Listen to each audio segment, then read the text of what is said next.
Umvise abantu barahari kandi bamwe ariko mu banyarwanda ni bake bikuririzwa n'abandi.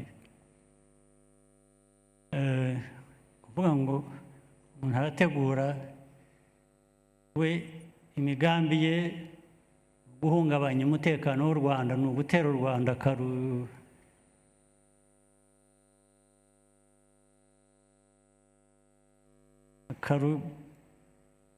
shwanyaguza. Icyo tutazi ni ikizi.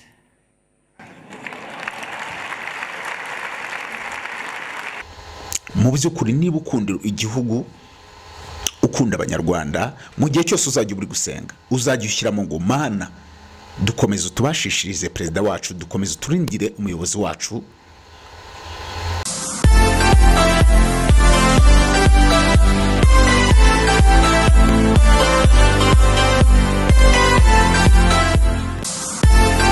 Mana data twese uri mu ijuru ndobashimira ubushobozi, ngushimiye ko nongeye kuramuka muri iki gitondo, ngushimiye ko ndi guhumeka umwuka w'abazima. Hari benshi babuze ubuzima, hari benshi baraye batabarutse, hari benshi batongeye kubona iki gitondo. Muri iki gitondo nyagasani ubashimira ubushobozi, hari benshi bataza kubona aya manywa, ariko mu by'ukuri ngewe ndamutse kandi ndagushimiye data twese. Mu by'ukuri data twese ngushimiye byinshi dukorera, ngushimiye byinshi ukorera ngewe nyine nshimiye no muri rusange, yaba umuryango wanjye ndetse n'igihugu muri rusange. Ngushimiye ko uduha umutekano, ngushimiye ko ukomeza guteza imbere mu byiza ndetse tugakomeza abanyarwanda tukamera neza mu buzima busanzwe. Mbese umunyarwanda akaba ari umunyarwanda. Mana data twese ibyo byose ndagushimiye data twese, nubwo ngushimiye ariko data twese sinabura gusaba, sinabura nanone kongera kwinginga data twese. Uko iminsi igenda ishira data twese wakunze u Rwanda, hari aho wadukuye ari naho tugejeje, ariko data twese ukomeze utubashishe, ukomeze dushoboze kandi ukomeze turindire ubuyobozi, ukomeze uturindire intore z'urusha intambwe data twese.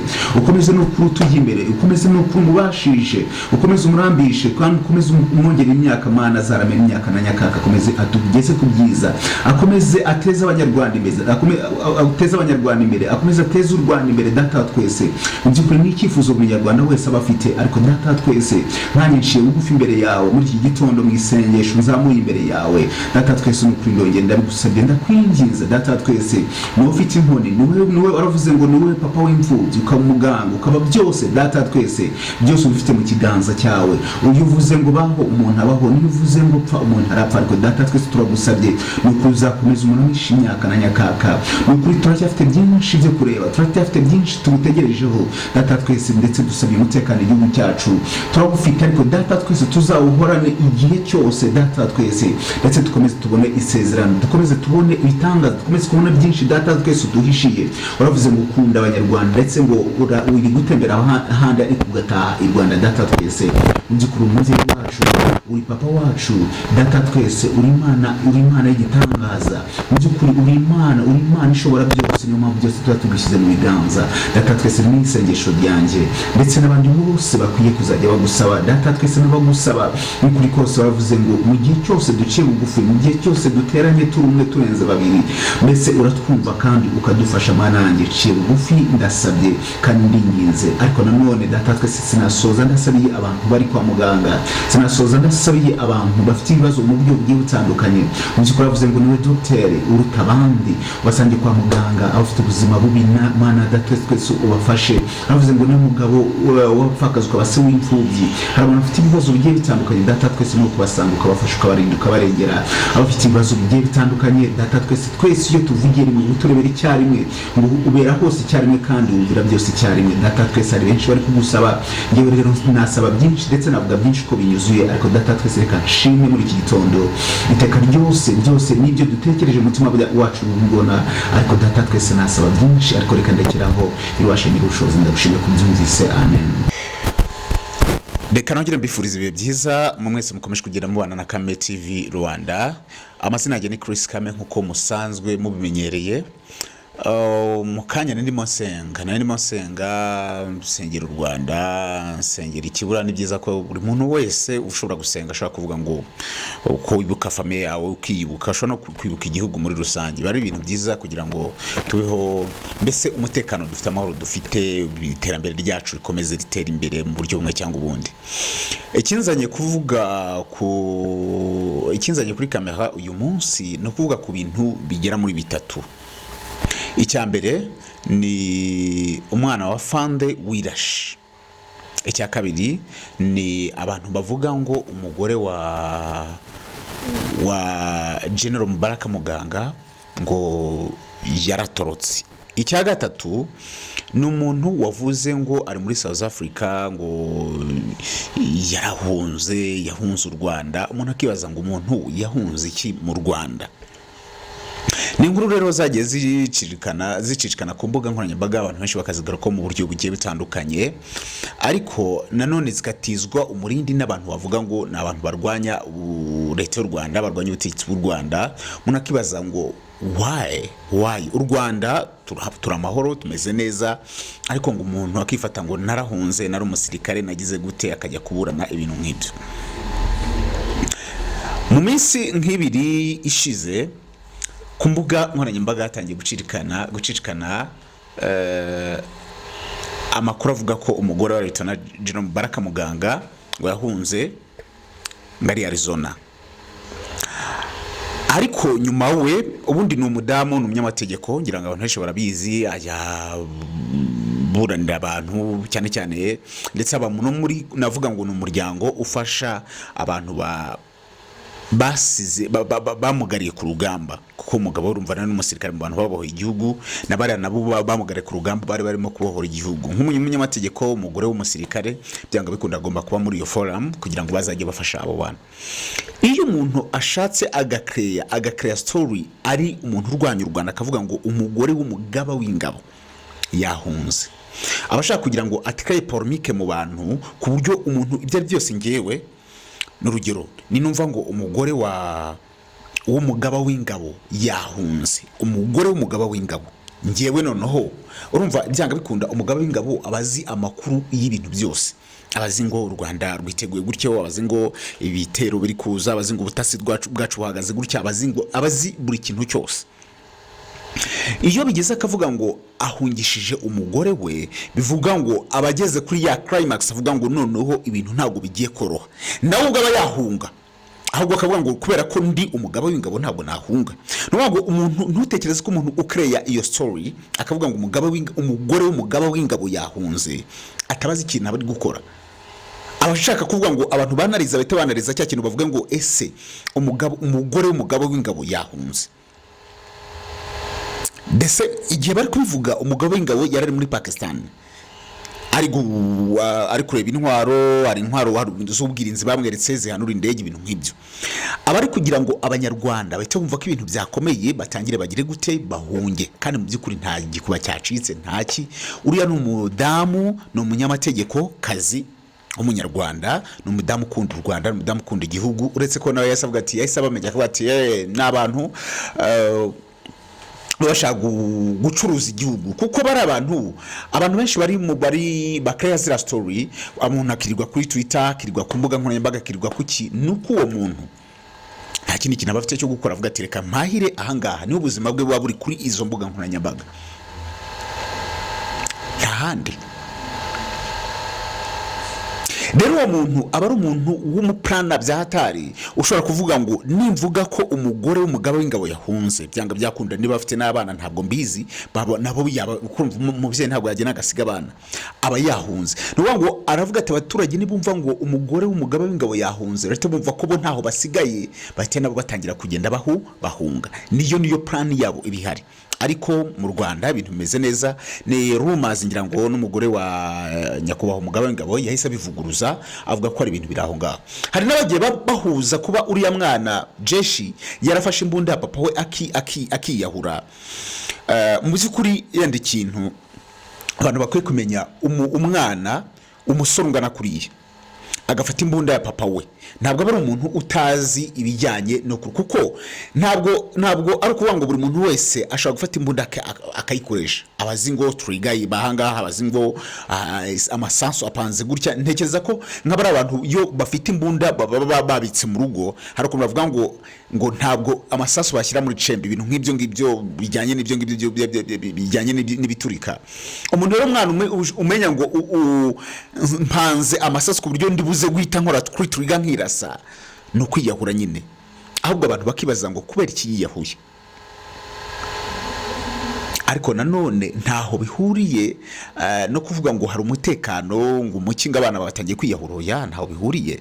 Ni nkuko nundi ashobora kwiyahura nuko ashobora kwiyahura. Kireka yaba ari umusirikare avuze ngo nirashe. Ariko niba ari umwana w'umusirikare ntabwo ari uwo musirikare, n'umwana w'umusirikare yenda afite ibibazo bye cyangwa se yenda nabikoze yibeshye atazi ko yenda isasu ryari muri chamber yenda simbizi. Ariko nta hantu nanone abantu bakomeza kugenda bihuza n'umutekano w'igihugu bakaba mu Rwanda rugeza aha. That's not good. That's not fine. U Rwanda ni cya gihugu, reka nanababwira iki ngiki. Ejo nabonye ikinyamakuru banza ari The Nation cyo muri Kenya, bajya bakora ibintu byo kuvuga ngo bagashyira abaperezida abantu bagatora. Ni ikinyamakuru bibaze cyo muri Kenya ejo cyagize ngo cyashyize amatora hanze cyari kugeranya na perezida w'u Rwanda Paul Kagame, perezida wa Kenya William Ruto, Tinubu wa Nigeria, Cyril Ramaphosa wa South Africa. Bari kugereranya bavuga ngo ese ni dem perezida mwiza. Urumva nibyo muri Kenya, ariko abanyakenya ntabwo batoye perezida wabo, batoye perezida w'u Rwanda. Perezida w'u Rwanda yaje imbere n'amajwi menshi cyane. Mbese perezida mwiza n'abanyakenya, mbese ni umuperezida uri ku rwego n'ibindi bihugu. Birumvikana ko niba umuntu ari umunyagihugu w'umunyakenya cyangwa se South Africa akajya gutora perezida w'u Rwanda, nuko avuga ngo uko abona performance ya perezida w'u Rwanda abona ko performance ye irutiya perezida wabo. Hari ijambo rimwe nyakubahwa Tito Rutaremara yavuze mu kiganiro ngira ngo yari kuri The Choice Live. Aravuga ngo baramubajije ese yo perezida Paul Kagame ataza kwemera kwiyamamaza, ataza kwemera ko ataza kwemera ko azatanga kandidatire muri 2024 byari kugenda biti. Rutaremara aravuze ati mu by'ukuri mu ishyaka harimo abayobozi beza, ariko noneho hari abayobozi beza, hari abayobozi noneho w'indashyikirwa. Abo ngabo ngo bashobora kuboneka rimwe mu myaka 100. Iyo umubonye bisaba ko mukoresha igihe kinini. Niyo mpamvu ndimo nsenga ndavuga ngo buri muntu wese usenga ukunda igihugu cy'u Rwanda nasengere His Excellency Imana izamuramisha imyaka na nyakaka kugira ngo dukomeze dutere imbere, kuko yatugejeje ahantu heza. Ariko na muntu yavuga ngo hari turifuza ko u Rwanda rukomeza kugenda umuvuduko ruriho turangajwe imbere na His Excellency intore zirusha intambwe, u Rwanda rwagera ku yindi level byibura tukagira urumva niba tumaze kugera kuri urwego myaka navuga ngo nyuma ya genocide tubibona imyaka 30 igiye gushira, byibura nk'indi myaka 20 noneho tuzaba turi navuga ngo tuzaba turi Singapore ya Afrika. Noneho yemewe koko ari Singapore atarakuvuga ngo ni nka ahubwo tuzaba turi Singapore ya Afrika. Why not no kuvuga ngo Singapore y'isi yose. So niba amaze kudukorera ibintu mu myaka amaze imyaka ngira ngo uhereye igihe yatangiye kuba president mu 2000, icyo gihe arimo kuyobora inzibacyuho atorwa n'abaturage mu 2003 kugeza uyu mwaka, ngira ngo igiye kuba imyaka 21. Niba myaka 21 atugejeje kuri ibi ngibi, mu gihe azaba tuyoboye nk'imyaka 40 yenda kugira muri 2034, u Rwanda ruzaba rwarabaye paradizo. Niyo mpamvu mvuga ngo buri muntu wese usenga nasaba Imana avuga ngo Mana perezida wacu mwongerera imyaka na nyakaka, kuko uyu munsi u Rwanda rwagiye ruca mu bibazo duhere kuri genocide yakorewe abatutsi 94 yahagaritse genocide. Hari u Rwanda rwari rwapfuye rongera rurazuka. Hera icyo gihe uzamuke urebe ibyo byagiye bibaho. U Rwanda rugufatirwa ambargo na Amerika, u Rwanda rukagira gute, u Rwanda rujya mu bibazo mu intambara z'abasengezi, ibyo bintu byose kugera uyu munsi. iyi tension iri hagati y'u Rwanda na Congo ntabwo ari ikintu, ntabwo wavuga ngo ni ikintu cya danger ugereranije n'ibyo u Rwanda rwaciyemo. Nkibaza ngo niba His Excellency yaradukuye yarazuye u Rwanda aho rwari rugeze rugiye gupfa, ninde wundi muntu wakora nka biriya? Niba dukeneye rero kuvuga ngo dukomeze dutere imbere, akomeza turwanirira intambara, ni ukumusengera. Mu by'ukuri niba ukunda igihugu, ukunda abanyarwanda, mu gihe cyose uzajya uri gusenga uzajya ushyiramo ngo Mana dukomeze tubashishirize perezida wacu, dukomeze turindire umuyobozi wacu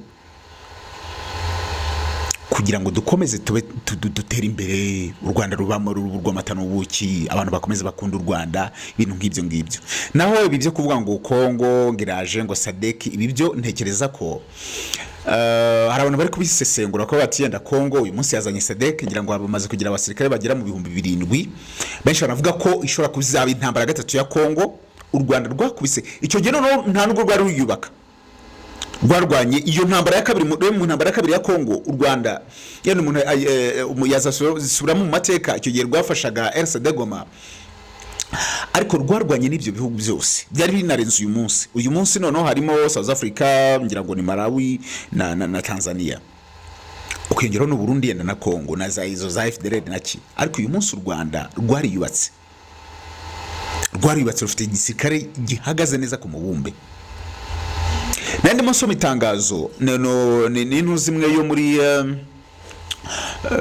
ngira ngo nabarwanya ubutegetsi bwa South Africa bari kugira igisirikare cya South Africa inama bavuga ngo kujya kurwana na M23 no kwiyahura, no bwiyahuzi. Noneho niba kujya kurwana n'umutwe w'inyeshyamba nka M23 ari ukwiyahura, what about baramutse bibeshye bagatunguza amazuru ku mpaka w'u Rwanda, bahura n'icyo imbwa yahuriye nacyo kumugeza.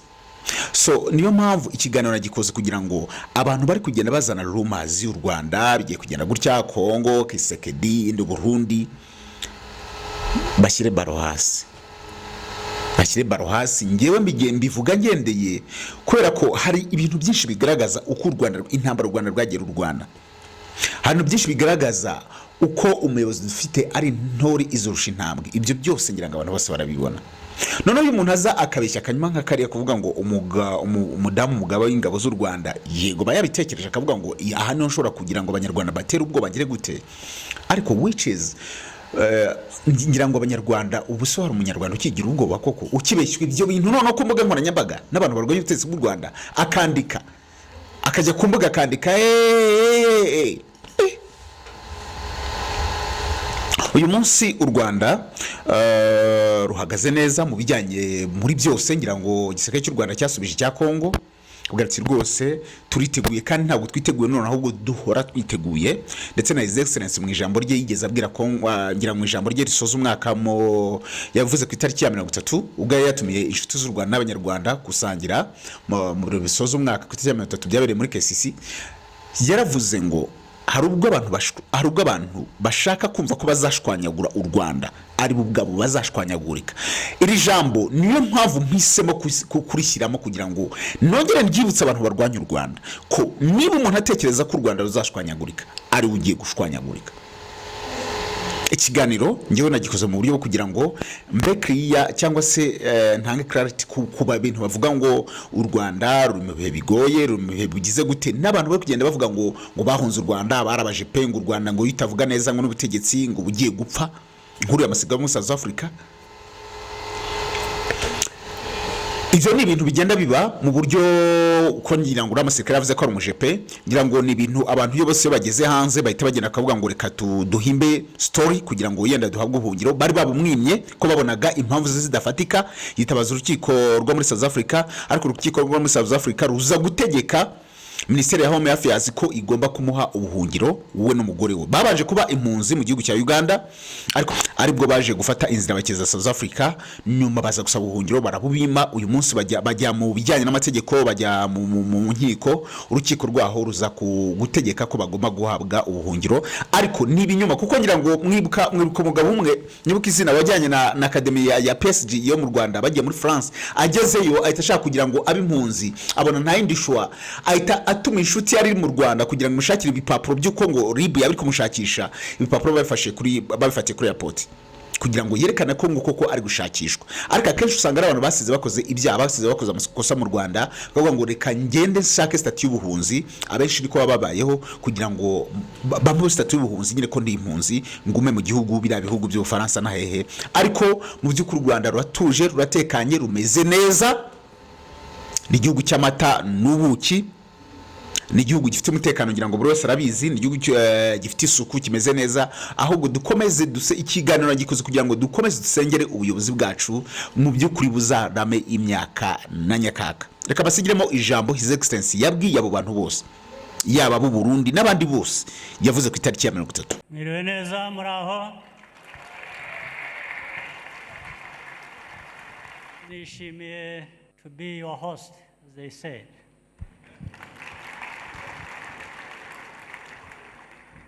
Nagira ngo rero mbahe ikaze aha duhuriye, ngire n'umwanya wo kugira icyo mvuga. Icya mbere mere ku byangombwa batumira hano yaru kugira ngo twifurizanye umwaka mushya muhire tugiye gutangira 2024.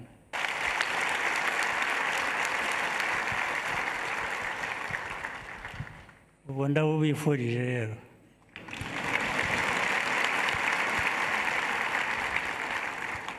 Ndetse ngira ngo mbashimire uko dushoje uyu mwaka tugiye gusoza 2023.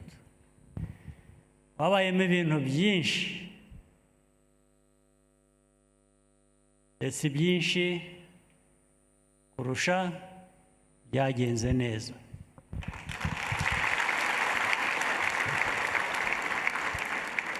Byagenze neza kubera impamvu nyinshi, ariko y'ingenzi ni uruhare mwabigizemo. Ndabashimira rero. Muraza gufasha musemurire abo twatumiye bari hano batumva Ikinyarwanda, ababegereye mugerageze mufashe mubasemurire, ariko mubasemurire ibyo mvuze, ntimuvuge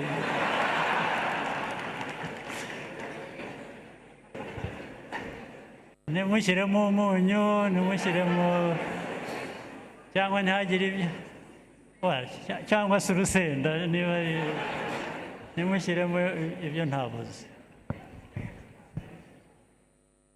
Ariko mwese n'abatashoboye kuba bari hano, ndabashimira uruhare mwagize mu kuntu tugiye gusoza uyu mwaka ibintu byaragenze neza.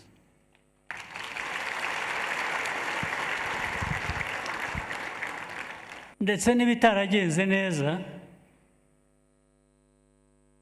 gerageza kubyumva, tukabimenya, tukabiha umwanya wabyo, ndetse tukababarirana, kubera ko ibyinshi hari ubwo ibintu bitagenda neza, ariko bitari ubushake buke, hari izindi mpamvu zisanzwe z'abantu.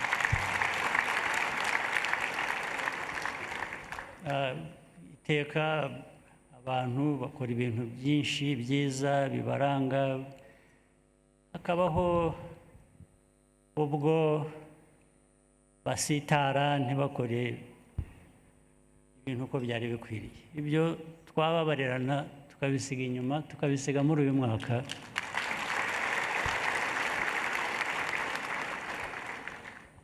Dushoje,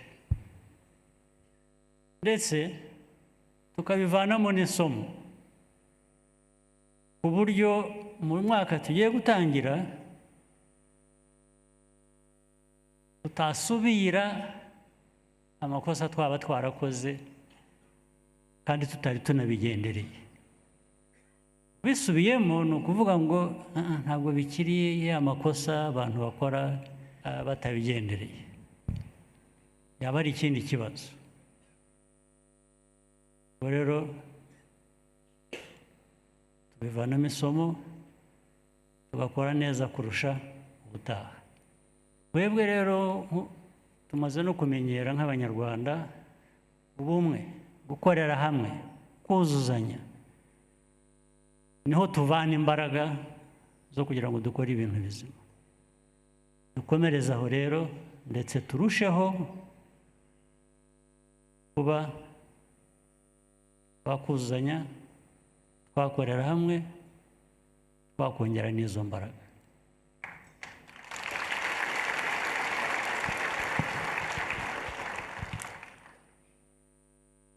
Ndetse ushubije amaso inyuma, imyaka iragiye ibaye myinshi, aho tuvuye mu mateka ya bundi bushya yo kubaka igihugu cy'u Rwanda, twahereye hasi cyane kubera amateka yacu twese tuzi, sinirwa nyasubiramo. Twahereye hasi cyane, ndakubwira abantu ko twahereye hasi cyane ku buryo nta hasi haharusha twajyaga kujya, ahubwo icyavuyemo cyiza ni uko ubu tuzamuka tuva hasi nta kidutangira.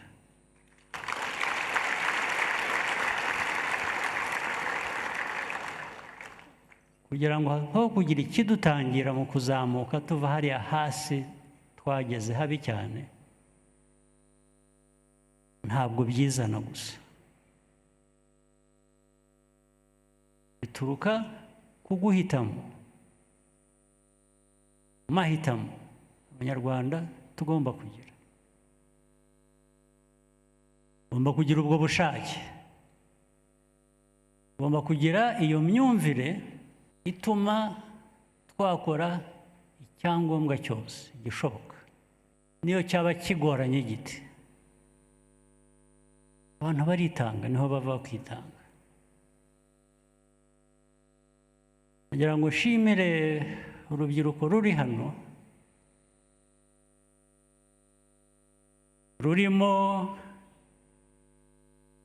abashinzwe umutekano ku buryo mwihariko, ingabo, abapolisi, izindi nzego z'umutekano zirara ijoro, amanywa, bakayirirwa, ndetse badahabwa ibingana n'ibyo bari bakwiye kuba babona kubera akazi bakora n'ukuntu karemereye.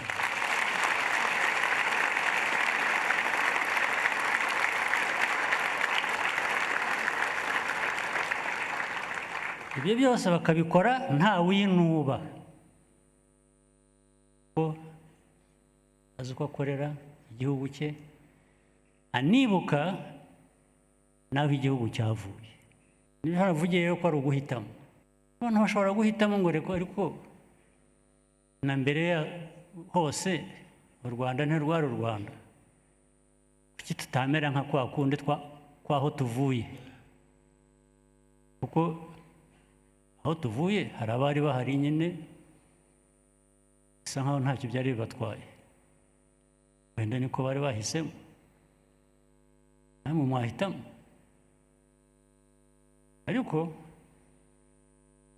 guhitamo kwarabaye, niyo mpamvu turi hano, impamvu dutandukanye, komeza gushaka gutandukana n'abagize ayo mateka ya mbere yubitse u Rwanda, karushyiraho rwari icyo gihe. Muri uyu mwanya rero navuga hari indirimbo avuga ngo ntabwo ndi buririmbe, ntabwo ijwi ryanjye ari ryiza.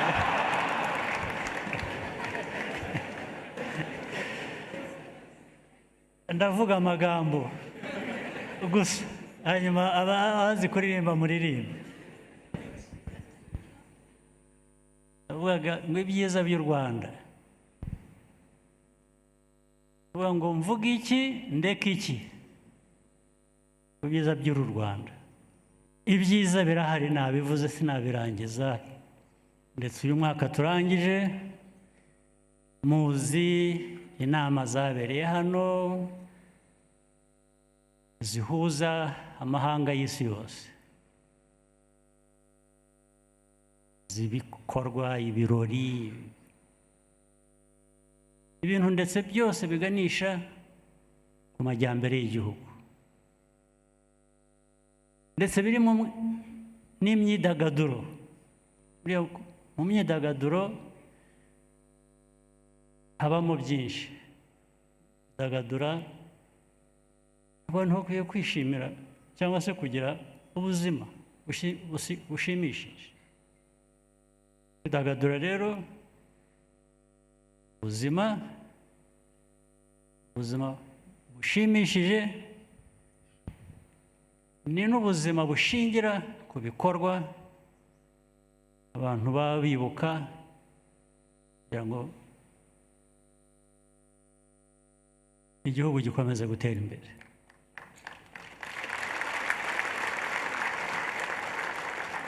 Ndetse n'ubu turaza kugira umwanya wabyo, ngira ngo nuko byateguwe, turaza kugira umwanya wo kwidagadura, sibyo?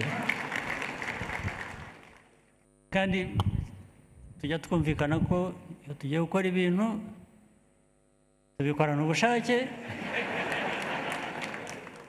tukabinoza, nababwira ikireba.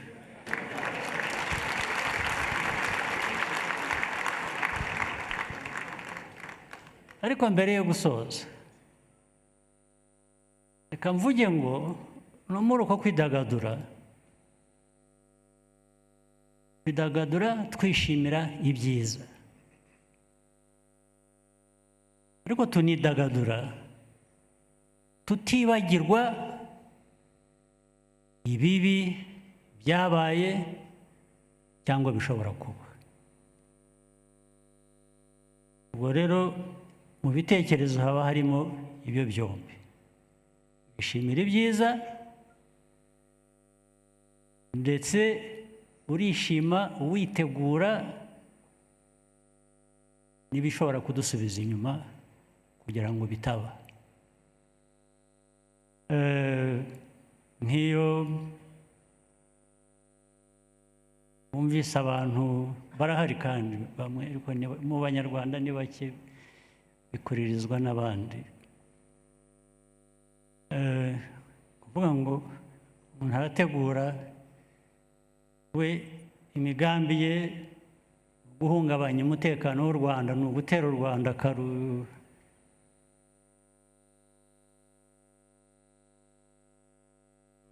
akarushwanyaguza. Icyo tutazi ni ikizi.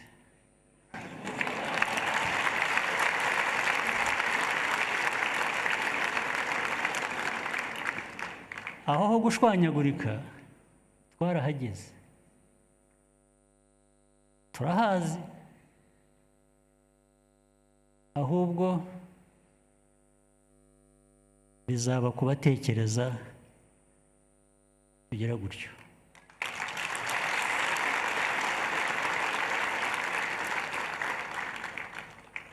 Ibyo byaravuzwe, hanyuma hari abaje kumbwira ngo ariko buriya ngo ntubyiteho, ngo buriya ngo ni ukugira ngo iki?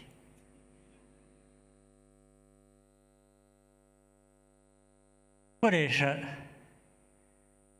kugirira nabi u Rwanda kugira ngo ibintu bikugendere neza wowe. Namwe rero niba mutari mutuzi, twe ntabwo tuzategura kugira nabi umuntu uwo ari we wese.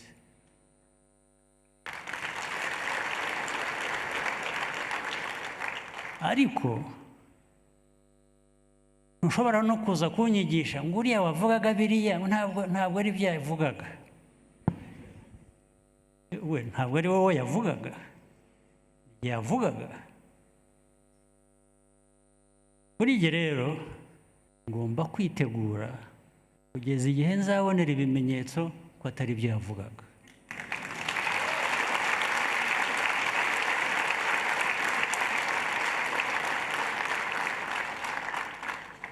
Ikindi narababwiye ngo erega mumenye kuri twebwe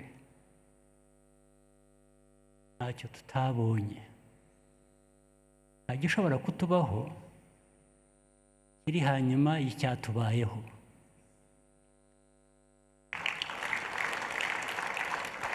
Ubwo rero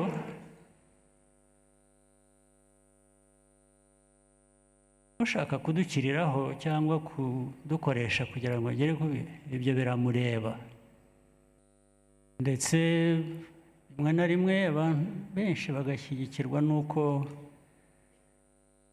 ngo bo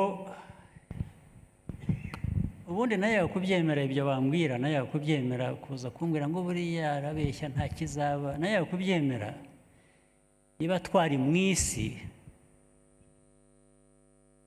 Iyo si yahozeho kera, ubundi ibintu byajyaga kuba bibi,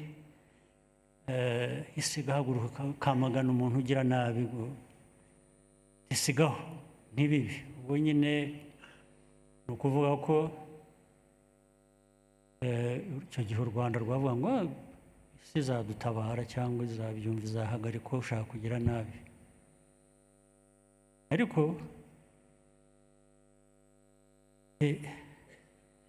muri 1994 ntabwo byabaye, nta bahagurutse ngo bavuge ngo ibi byo kuba. Mu isi turimo ubu ngubu uyu munsi ntawe ufite icyo akugomba, ndetse baravuga ngo uyu nguyu ariko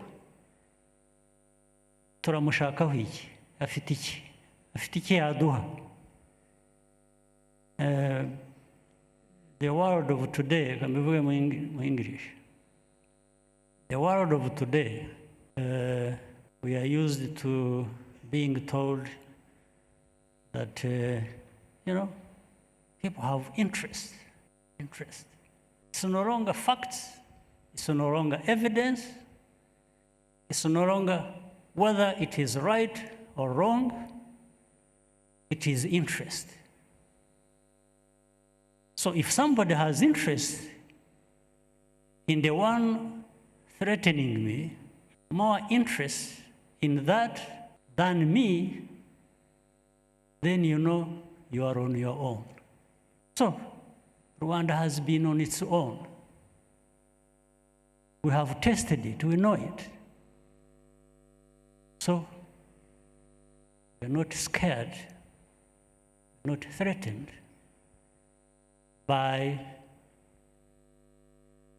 the possibility that at one time we will be on our own again. So we should always be prepared. And we are used to working on the worst case scenario, where at any other time we might be on our own. And when we are left to be on our own, we will own up and we will survive even better than last time.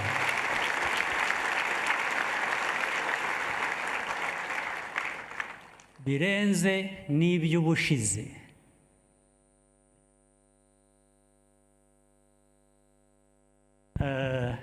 Reka no kubashyira muri politike nyinshi, ariko nagira ngo nabyo nk'uko dusanzwe duhurira kuri byinshi nabyo mbibasangize. Umwaka w'ibihumbi 2024 rero twese uzatubere mwiza. Ibibazo tuzahura nabyo, tuzahangane nabyo, ibyiza dukorera kugeraho, tuzakora ibishoboka byose tubigereho.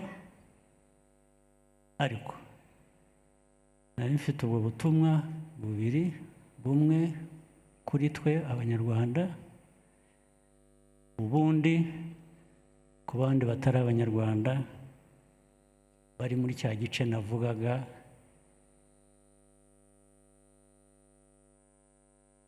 Iyo hari ibibi badushyira iruhande, bakatwibagirwa. Iyo hari ibyiza, ariko si bose, hari benshi babyumva, dukorana ndetse badufasha kugera kuri ibyo byiza. Ibyo ntabwo nabyibagirwa. Ariko kubaho kwacu nta wundi tugukesha, duhera kuri twebwe. Ibindi bikaba bikakora.